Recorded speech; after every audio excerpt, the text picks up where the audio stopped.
이제 창세기 50장, 이제 마지막 장에 다다랐습니다.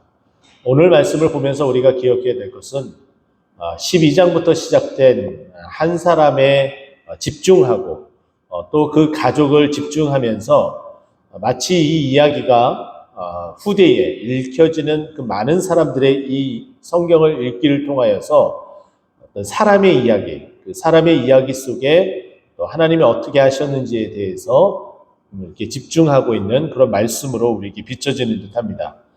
그러나 오늘 본문 말씀을 자세히 들여다보면은 이 이야기의 진정한 주인, 그리고 우리에게 알려주고 또 들려주고 싶은 이야기가 무엇인지에 대해서 요셉이 마지막 말한 내용으로 모든 것을 우리에게 알려주고 창세기가 전체적으로 귀결이 되어집니다.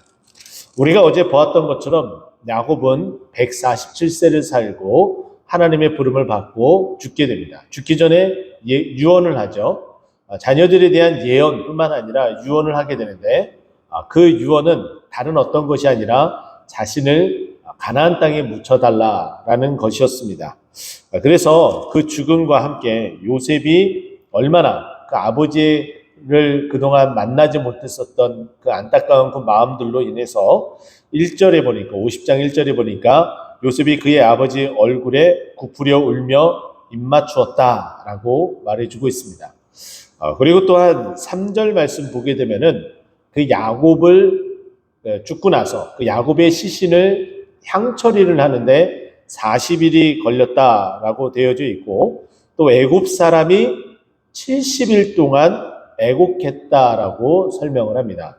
이 한 구절을 통해서 우리가 알 수 있는 것은 이때 당시에 요셉의 위치가 어느 정도였는지 우리는 쉽게 알 수가 있고 그 요셉의 그 위치와 함께 그가 가지고 있는 권력과 그 힘이 얼마나 대단한지에 대해서 우리는 알 수가 있습니다.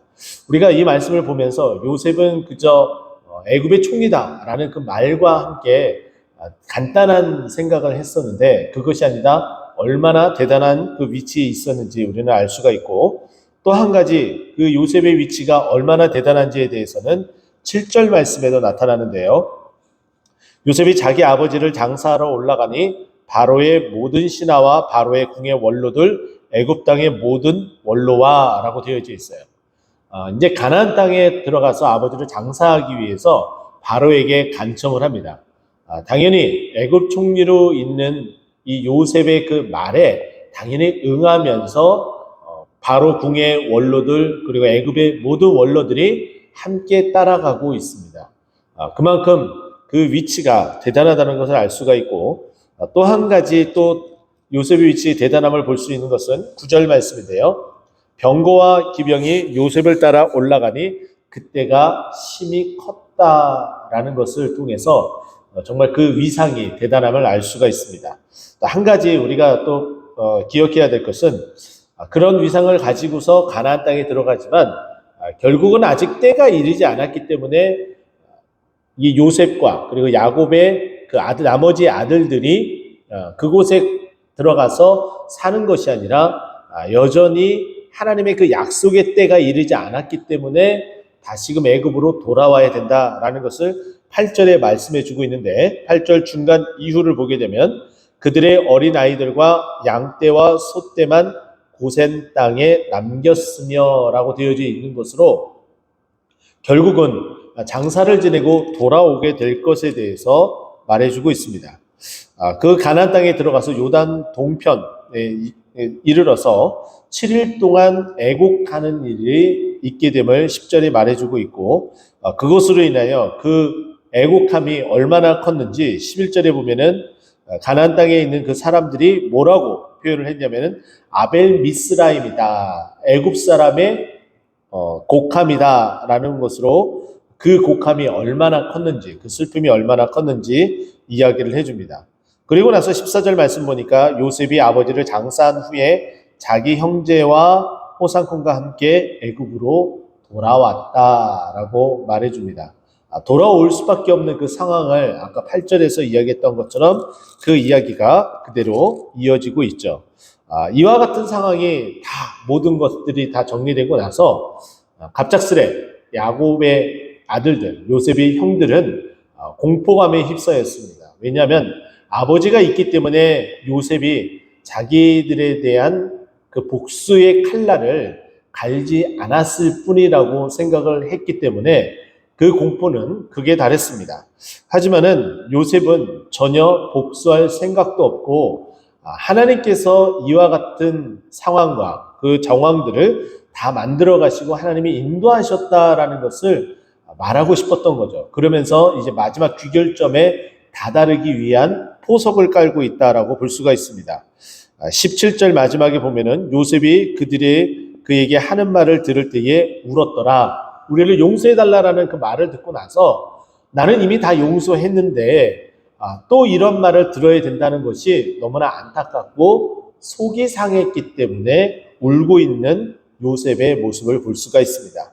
그리고 나서 18절 말씀 보니까 그의 형들이 또 친히 와서 요셉과 엎드려서 이렇게 이야기를 하죠. 우리는 당신의 종들입니다 라고 이야기하니까 요셉이 19절에 요셉이 그들에게 두려워하지 마소서 내가 하나님을 대신하리이까 나는 하나님을 대신할 수 없다. 또 뿐만 아니라 하나님은 이 모든 일들을 악으로 갚게 하지 않으시고 오히려 선으로 바꾸셔서 우리의 모든 백성을 살게 하신 하나님인 것을 고백을 하게 됩니다. 그러면서 아버지가 돌아가신 이후에 서로 위로하면서 마무리가 되어지는 야곱과의 스토리를 이렇게 간결하게 마무리가 되어집니다. 그러나 요셉의 이야기는 매우 짧게 그 나머지 그 시간들을 전혀 우리에게 어떠한 정보도 주지 않습니다. 왜냐하면 우리가 봤었던 것처럼 유다의 야곱이 예언한 것처럼 야곱의 아들 중에 유다에게 이제 모든 포커스를 옮기기 위한 그런 작업들을 하나님께서 하고 계시는 거죠. 그러기 위해서 이제 출애굽하고 가나안 땅에 들어가게 되는 그 상황들이 이제 서서히 그 이야기들이 하나하나 만들어져 가는데 그러기 위해서 요셉은 징검다리 역할을 하고 있습니다. 그러면서 이 이야기의 진정한 주인공은 사람들에 의해서 만들어지는 것이 아니라 결국은 하나님이 만들어 가신다라는 것을 우리에게 말해주고 있죠. 요셉은 그 가족과 함께 110세를 살았다라고 이야기를 해줍니다. 그래서 히브리 문학의 어떤 백미가 그대로 여기에 나타나는데 22절과 26절 말씀 보면은 22절에도 거주하여 110세를 살며라고 되어져 있고 26절에도 요셉이 110세의 죽음에 그래서 수미상관을 이루면서 가운데 있는 내용을 강조를 해주고 있습니다. 자, 어떠한 강조를 해주고 있을까요? 자, 요셉은 에브라임의 자손 3대를 보았다라고 설명을 해주고 있습니다. 그 3대를 보았다라는 그 의미가 무엇인지 이제 하나님이 주인공으로 등장을 하고 있습니다. 24절과 25절 말씀 보면은 동사 2개를 우리가 찾아볼 수가 있는데 돌보시고 이르게 하시리라 이런 표현이 나오고 25절에도 말씀을 보게 되면은 돌보시리니 올라가겠다라고 되어져 있습니다.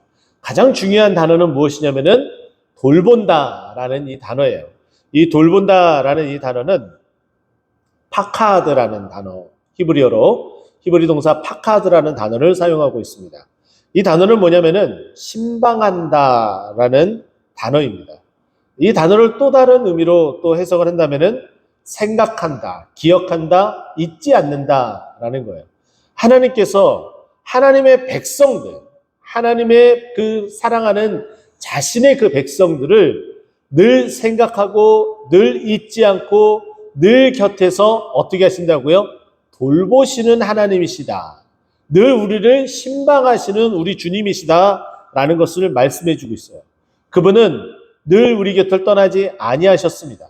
앞으로도 진행되어지는 이 광야의 이 생활, 40년의 생활에서도 마치 아무것도 없는 그 광야 가운데서도 하나님은 떠나지 아니하시고 이스라엘 백성을 돌보세요. 어떻게 돌보시느냐?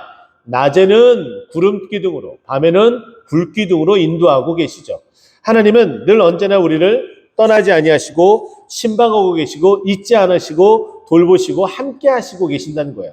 결국 하나님의 그 돌보심은 어떻게 해요? 하나님이 약속한 그 땅으로 인도하신다라고 24절에 말씀하고 있고, 그래서 그리함으로 말미암아 어떻게 해요?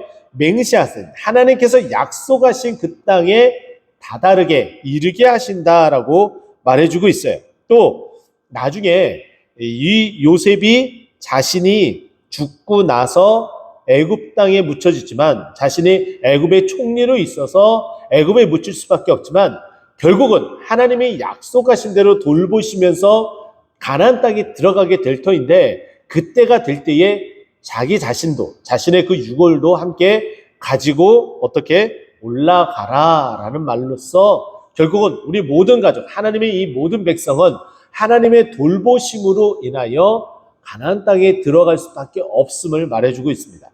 당연하겠죠? 이제 우리의 삶도 마찬가지입니다. 이 땅, 이 세상, 험악한 세상, 우리는 힘들고 어려운 나날들을 앞으로도 또 계속 보내게 될 터예요. 하지만은 그 가운데서도 하나님의 돌보심은, 하나님의 그 함께 하심은, 하나님의 함께 하심과 인도하심은, 하나님의 그 붙드심은 지속된다는 거예요. 그래서 우리가 넘어져도 완전히 거꾸러지지 않고 다시 일어날 수 있다는 거예요. 여러분 7.8개라는 말씀 알고 계시죠? 7번 넘어져도 8번 일어날 수 있습니다. 우리의 힘으로 일어나는 것이 아니라 하나님의 그 돌보심으로 예수의 이름으로 일어나게 되어진다는 거예요. 그렇게 일어남으로 말미암아 우리는 두벅두벅 한 걸음 한 걸음씩 가나안 땅에 더더욱 천국에 가까워지는 삶을 살게 된다라는 것이죠. 하나님의 그 돌보심은 우리에게 어떠한 비바람, 풍파가 몰아치더라도 우리는 결코 그 앞에 좌절되어지고 쓰러지지 아니한다는 것을 꼭 기억하시고, 하나님의 그 돌보심의 그 은혜, 이 창세기의 그 마지막, 결국 그 주인공은 창세기에 하나님의 그 말씀으로 창조된 그 이야기의 이 시작이 마지막 하나님의 돌보심으로 끝난다는 것을 기억하시고, 하나님의 돌보심은 처음과 끝으로 귀결되어진다라는 것을 꼭 기억하고 믿음으로 오늘 하루도 행진하고 우리 믿음의 여생도 그와 같이 행진하기를 간절히 축원드립니다. 기도하겠습니다.